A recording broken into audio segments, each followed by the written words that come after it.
जय श्री सच्चिसुता नवद्वीप बिहारी। जय हरि श्री हरि जय जय गौर हरि।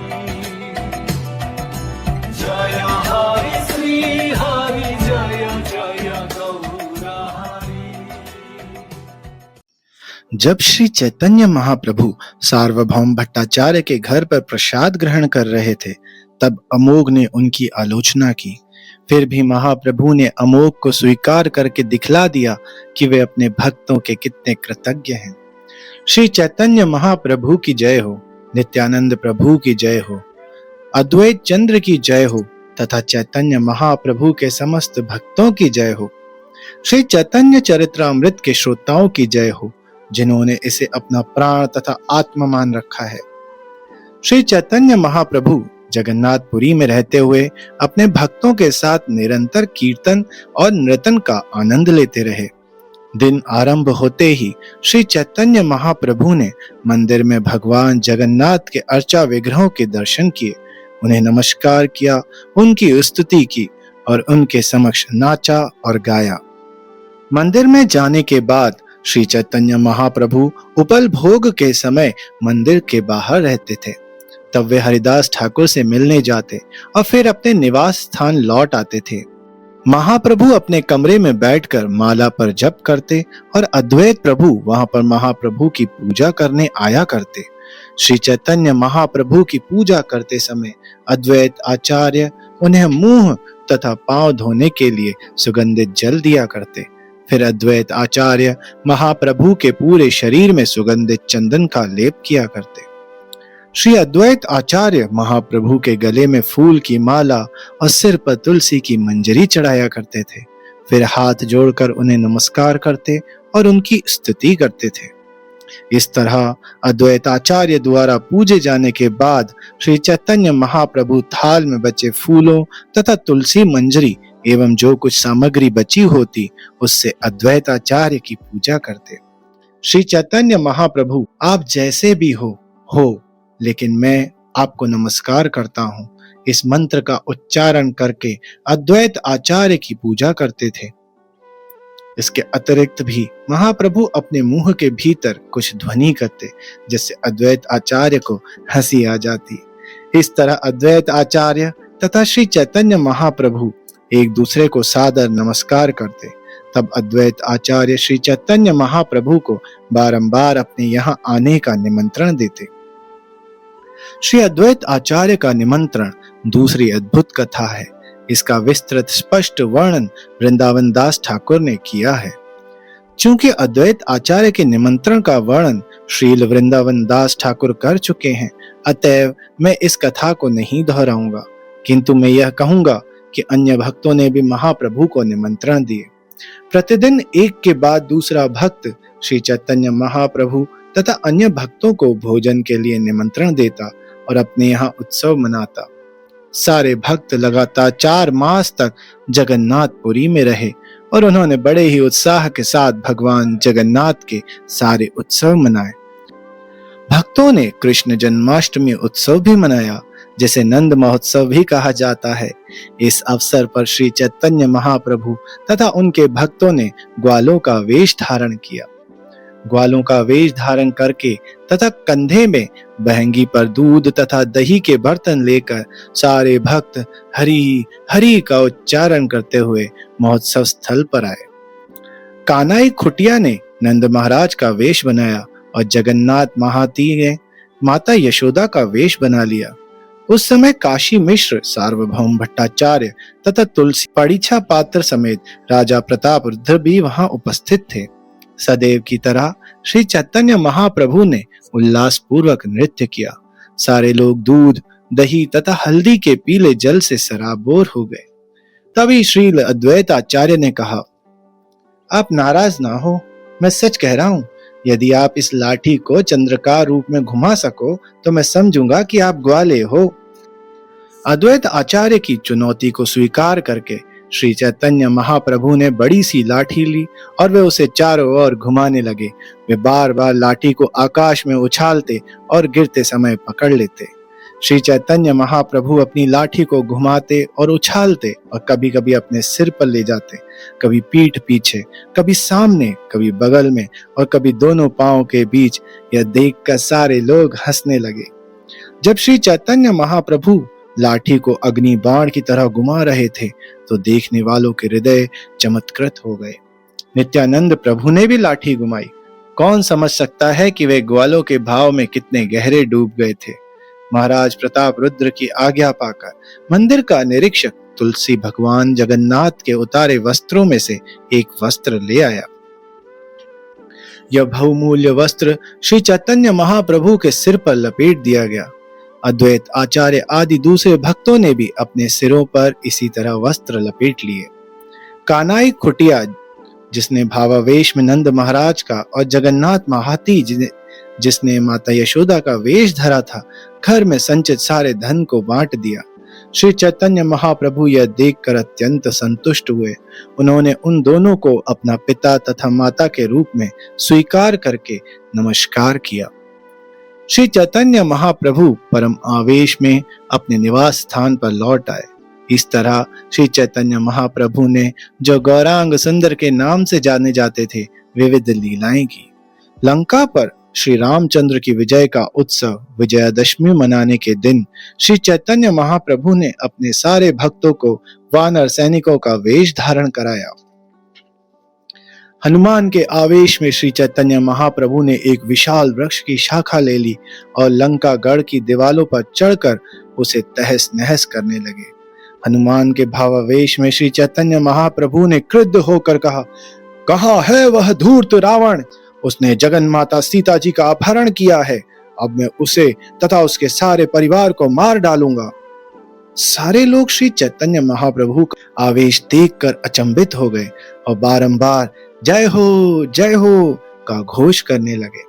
श्री चैतन्य महाप्रभु तथा उनके सारे भक्तों ने रास यात्रा, दीपावली तथा उत्थान द्वादशी, इन सभी उत्सवों में भाग लिया। एक दिन श्री चैतन्य महाप्रभु तथा नित्यानंद प्रभु दोनों भाइयों ने एकांत स्थान में बैठकर परस्पर विचार विमर्श किया। यह कोई नहीं जान पाया कि दोनों भाइयों ने परस्पर क्या बातें की, किंतु बाद में सभी भक्तों ने अनुमान लगा लिया कि उनका विषय क्या था। इसके बाद श्री चैतन्य महाप्रभु ने सारे भक्तों को बुलाकर उनसे बंगाल वापस जाने के लिए कहा। इस तरह उन्होंने उन सबको विदा किया। सारे भक्तों को विदा करते हुए श्री चैतन्य महाप्रभु ने उनसे प्रार्थना की कि वे प्रतिवर्ष उन्हें देखने जगन्नाथपुरी आते रहें और गुंडिचा मंदिर की सफाई देखें। श्री चैतन्य महाप्रभु ने अत्यंत सम्मान पूर्वक अद्वैत आचार्य से प्रार्थना की, आप अधम से अधम व्यक्तियों को भी कृष्ण भक्ति रूपी चेतना प्रदान करें। तब श्री चैतन्य महाप्रभु ने नित्यानंद प्रभु को आज्ञा दी, आप बंगाल जाओ और बिना किसी प्रतिबंध के कृष्ण भक्ति तथा कृष्ण भावनामृत को प्राकट्य करें। नित्यानंद प्रभु को रामदास, गदाधर दास तथा अन्य कुछ सहायक दिए गए। श्री चैतन्य महाप्रभु ने कहा, मैं इन्हें आपकी सहायता के लिए दे रहा हूँ। मैं बीच बीच में आपको देखने आया करूंगा। मैं अदृश्य रहकर आपका नृत्य देखा करूंगा। तत्पश्चात श्री चैतन्य महाप्रभु ने श्रीवास पंडित का आलिंगन किया और उनके गले में बाहें डालकर उनसे मधुर वचन कहे। श्री चैतन्य महाप्रभु ने श्रीवास ठाकुर से प्रार्थना की, आप नित्य संकीर्तन करना और इतना समझ रखना कि आपकी उपस्थिति में मैं भी नृत्य करूंगा। आप यह नृत्य देख सकोगे किंतु अन्य लोग नहीं देख सकेंगे। इस जगन्नाथ प्रसाद को, इस वस्त्र को लो, इन्हें मेरी माता शची देवी को जाकर दे देना। उन्हें प्रणाम करने के बाद उनसे प्रार्थना करना कि मेरा अपराध क्षमा कर दें। मैं अपनी माता की सेवा छोड़कर संन्यास धारण कर लिया है। वास्तव में मुझे ऐसा नहीं करना चाहिए था, क्योंकि ऐसा करके मैंने अपना धर्म नष्ट किया है। मैं अपनी माता के प्रेम के अधीन हूँ और मेरा धर्म है कि बदले में मैं उनकी सेवा करूं। लेकिन ऐसा करने के बदले मैंने संन्यास ग्रहण कर लिया। निस्संदेह यह पागलपन है। एक माता अपने पागल बेटे से रुष्ट नहीं होती। यह जानते हुए मेरी माता मुझ पर रोष नहीं करती। मुझे इस संन्यास को स्वीकार करने तथा अपने धन स्वरूप मात्र प्रेम की बलि देने से कुछ भी प्रयोजन नहीं था। वास्तव में जब मैंने संन्यास स्वीकार किया उस समय मुझ पर पागलपन सवार था। मैं यहाँ जगन्नाथपुरी में उनके आदेशों का पालन करने के लिए रुका हुआ हूँ, किंतु बीच बीच में मैं उनके चरण कमलों का दर्शन करने आता रहूंगा। वास्तव में मैं रोज ही वहां अपनी माता के चरण कमलों का दर्शन करने जाता हूँ। यद्यपि उन्हें मेरी उपस्थिति का आभास होता है, पर वे इसे सत्य नहीं मानती। एक दिन मेरी माता शची देवी ने शालग्राम विष्णु को भोजन अर्पित किया। उन्होंने शालीधान से पकाया चावल, तरह तरह की तरकारियां, पालक, केले के फूलों की बनी कड़ी, नीम की पत्तियों के साथ तले पटोल, नींबू समेत अदरक के टुकड़े, दही, दूध, खांड तथा अन्य पकवान अर्पित किए। अपनी गोद में भोजन लेकर तथा यह याद करके मेरी माता रो रही थी कि यह भोजन तो मेरे निमाई को अत्यंत प्रिय है। मेरी माता सोच रही थी, यहाँ पर निमाई नहीं है, इस सारे भोजन को कौन ग्रहण करेगा। जब वे मेरे बारे में इस तरह सोच रही थी तो उनकी आंखों में आंसू भर आए। जब वे इस तरह सोचकर रो रही थी तो मैं जल्दी से वहां गया और सब भोजन ग्रहण कर लिया। थाल को खाली देखकर उन्होंने अपने आंसू पोंछ डाले। तब वे आश्चर्य करने लगी कि किसने सारा भोजन खा लिया, यह थाली खाली क्यों है। उन्हें यह आश्चर्य हुआ कि कहीं बाल गोपाल ने तो नहीं खा लिया।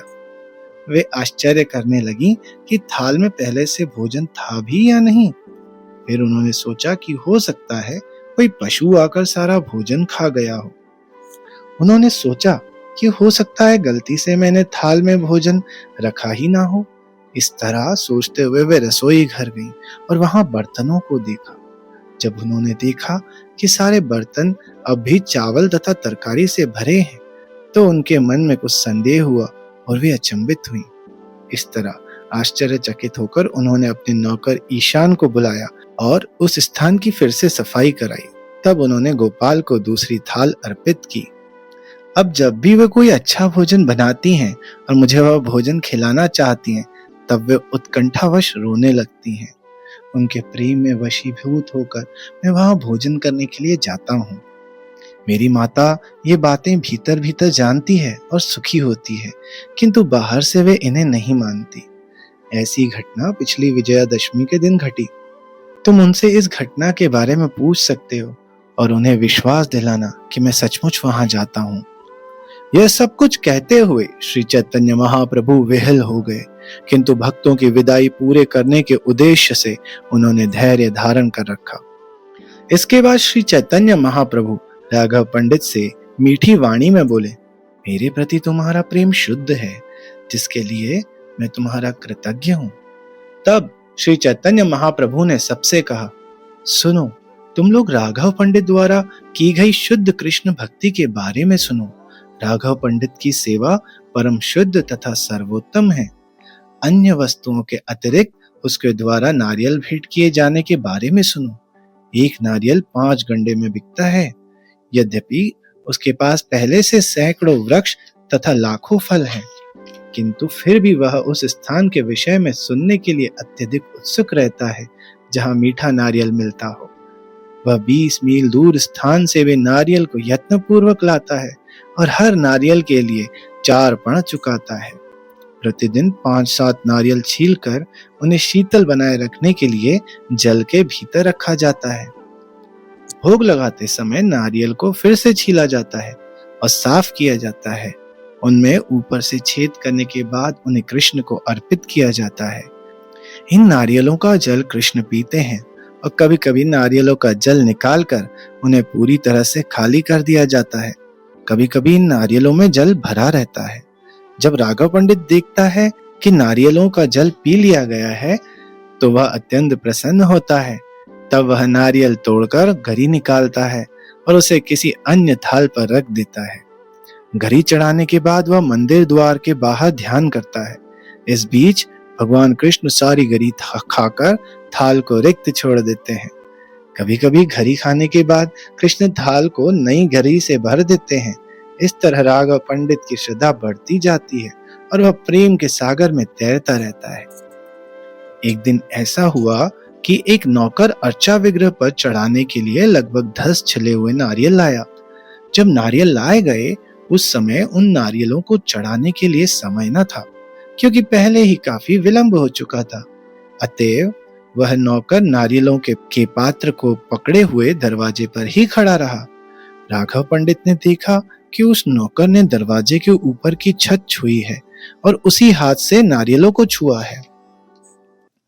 तब राघव पंडित ने कहा, लोग इस दरवाजे से लगातार आते जाते रहते हैं, उनके पैरों की धूल उड़कर छत को छूती है। तुमने दरवाजे के ऊपर की छत छूकर नारियलों का स्पर्श किया। अब ये कृष्ण पर चढ़ाने लायक नहीं रह गए, क्योंकि ये दूषित हो गए हैं। राघव पंडित की सेवा ऐसी थी, उन्होंने उन नारियलों को नहीं लिया, अपितु उन्हें दीवार के बाहर फेंक दिया। उनकी यह सेवा अनन्य प्रेम पर आश्रित है और सारे जगत को जीतने वाली है। इसके बाद राघव पंडित ने दूसरे नारियल मंगवाए, उन्हें साफ कराया और छिलवाया और बड़ी ही सावधानी से अर्चा विग्रह को खाने के लिए अर्पित किया। इस तरह उन्होंने उत्तम केले, आम, नारंगी, कटहल तथा दूर दूर के गांवों से जिन जिन उत्तम फलों के विषय में सुना, सबको एकत्र किया।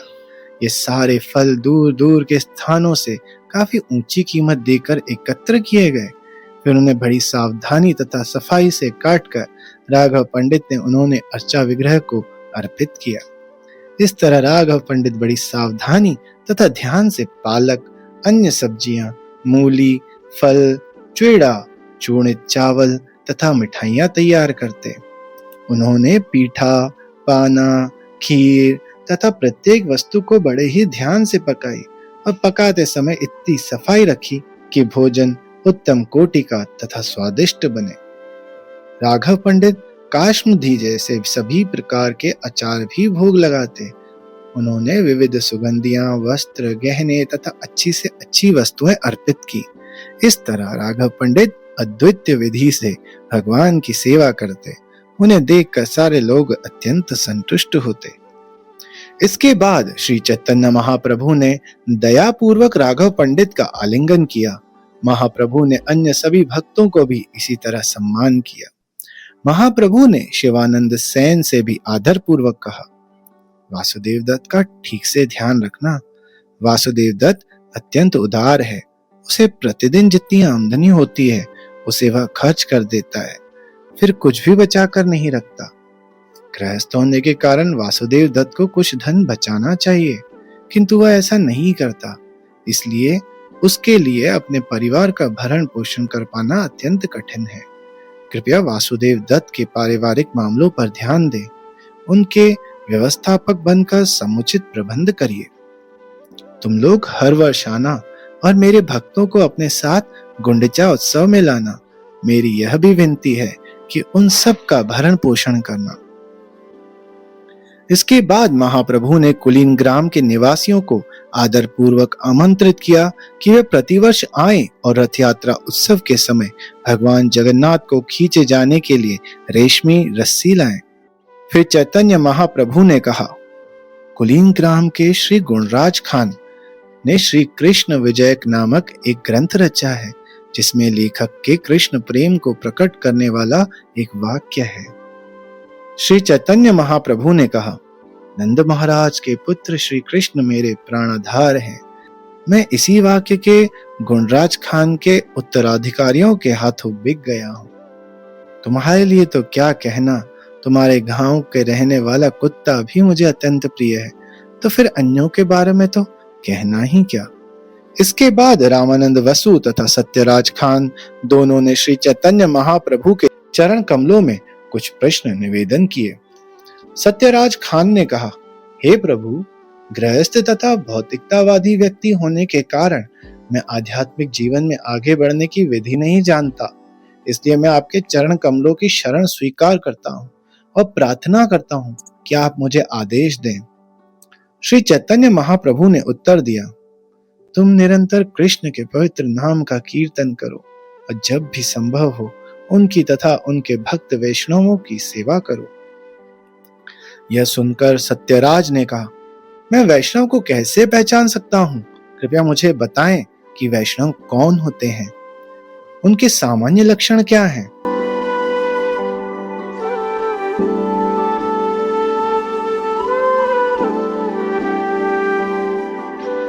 हरि।